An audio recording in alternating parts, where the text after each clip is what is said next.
Bonjour à tous et bienvenue dans Planète Bourse, votre revue de presse financière et mondiale.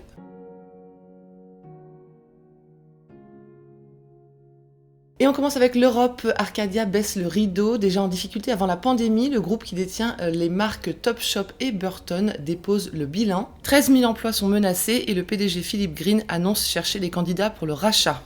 Beaucoup de mouvements chez les industriels asiatiques. Les récents revers subis par Huawei font naître des opportunités pour ses concurrents. L'industriel japonais NEC veut se placer sur le marché mondial de la 5G. Il dévoile ses ambitions de prendre la tête de l'innovation mondiale dans ce domaine et ceux de la finance numérique et de l'intelligence artificielle selon le Nikkei Asia.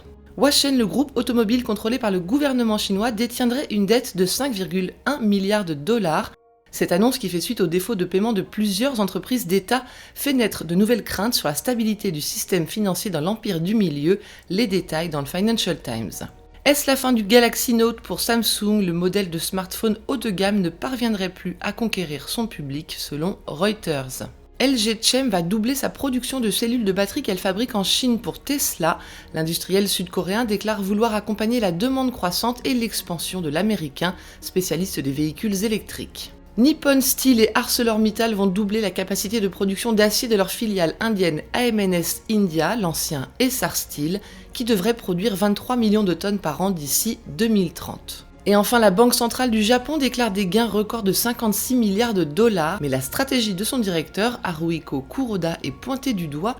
Le programme d'achat d'actions de la BOJ n'est pas censé engranger des bénéfices, mais encourager la prise de risque sur les marchés et garantir une hausse modérée des prix.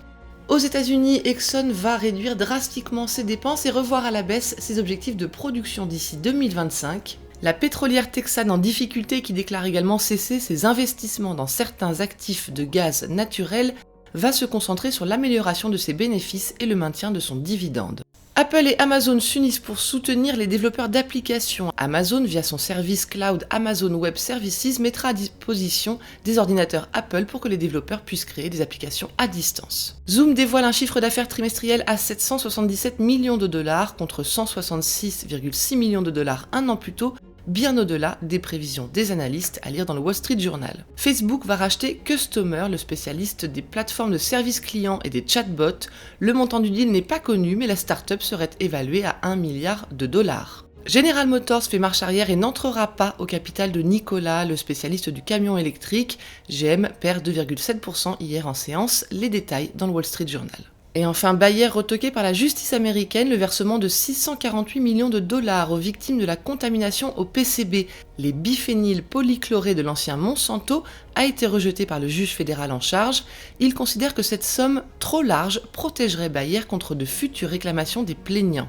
Un mot de l'Afrique pour terminer, les grands du chocolat ont-ils contourné les mesures pour lutter contre la pauvreté des producteurs de cacao? Le Ghana et la Côte d'Ivoire, qui représentent 60% de la production mondiale, attaquent Mars, Olam et Hershey, le fabricant de Smarties et Kit Kat.